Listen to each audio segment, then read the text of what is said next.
There are a million self-help books on the market, and I might be understating it a little bit when I say a million, but there are lots and lots of self-help books. And in this video, I want to explain my own point of view of why self-help never helps. I mean, if there's so many solutions, we wouldn't need any more self-help books. Yet more and more go on the market every day. And why do self-help books do so little? And I'm really talking about everybody. I'm talking about Deepak Chopra. I'm talking about Wayne Dyer. And in a way, I'm even talking about someone I really, really respect. And it's not like I don't respect Wayne Dyer or Deepak Chopra. I do. But even Eckhart Tolle. And why do self-help books fail? Because we can't say they sort of fail, because they either succeed or they fail. And one form of failure is succeeding for a short bit, like, ooh, I read this great book by Wayne Dyer based on the Tao Te Ching, and oh my God, my life's so much better now. And then check back 2 weeks later and go, oh, the same, I feel crappy.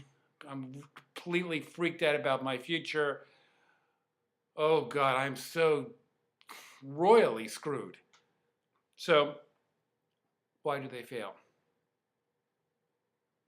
If we can figure out why they fail, then maybe we can find a way to make the same books successful.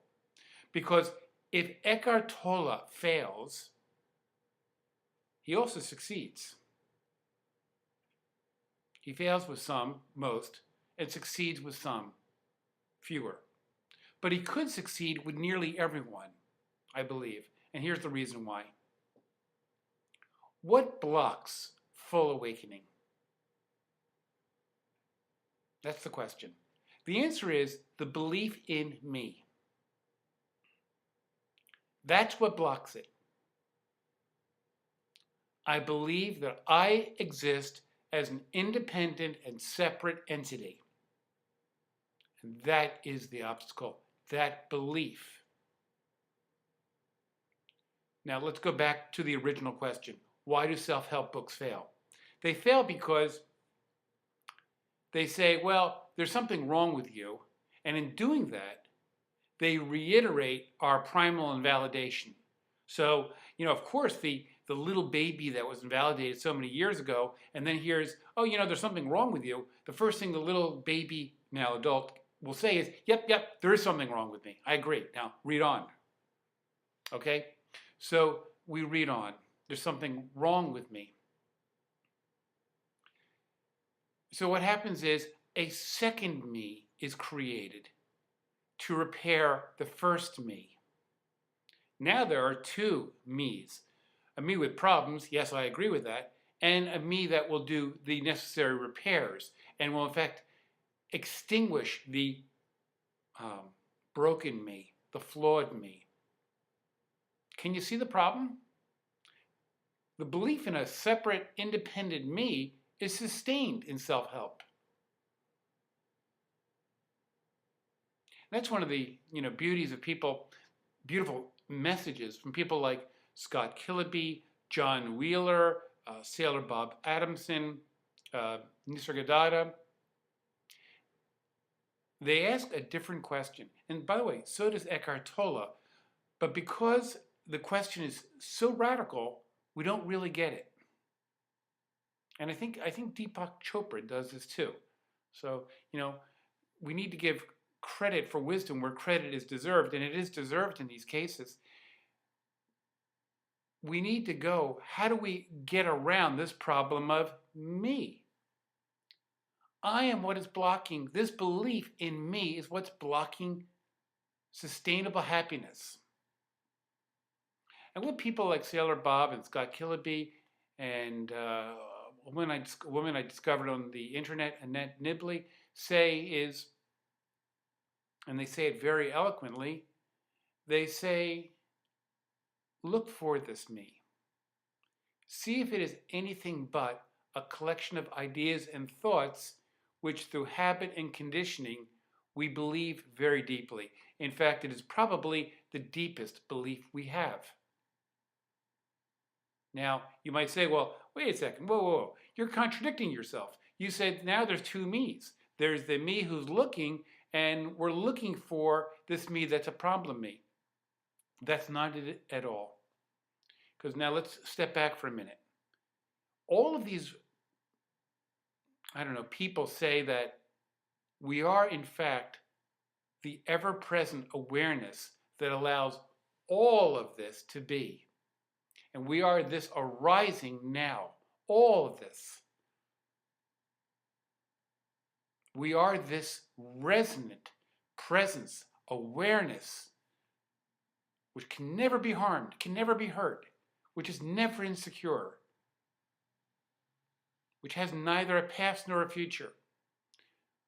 What these people are saying is we use this ever-present awareness, our true self, to find out this me that we are asserting exists.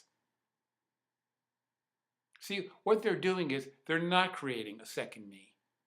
They're saying, use awareness, our most powerful, strongest, and most immediate tool to find this me. We don't have to be trained to be aware. Awareness is there before any thought. So we go, where is this me who has a past and a future? Certainly we can find the stories. We can find the narrative. And it's a very compelling belief, this belief in me. Let's not minimize it. It's the deepest belief we have. And these people are saying this belief is like every other belief that is not founded on actual observation. We can find the body. We can see the thoughts. We can experience the feelings, but we can't find this central, independent, and separate entity that is me. It can't be found. It's only a thought, very powerful thought, but it's only a thought. So we see the me. Now let me just tell you my own personal experience. The thought doesn't like the now. It finds it unexciting. There's no drama in it, unless drama is happening. For the most part, this now is kind of bland, boring to the thought-based me. Now here's what I experienced, and I'm sure your experience will be different. I find this sense of me to be literally in my back. It is on my right side and behind me, the back part of my body, sort of looking over me like a kind of overseer and saying, no, this now is really boring. These people are full of crap. You got a future to worry about, mister. And I go, that's a thought. And it's all seen in awareness. And there you have it. And this is why self-help doesn't work. First of all, it uses the power of invalidation, something that so many of us are willing to buy into. You go, yep, I'm flawed. I'm the one with problems. I'm invalidated, and please show me the way because I'm powerless. It uses that energy to keep the spinning wheels going. It's like a Ponzi scheme. If you don't get it with this book, buy my next book. Until we see through the illusion of the false me, the wheels will continue to spin. This is a truth, and it's an ancient truth. If you can see it in yourself, you'll be free. And actually, that's a contradiction. When you stop seeing yourself, you will be free.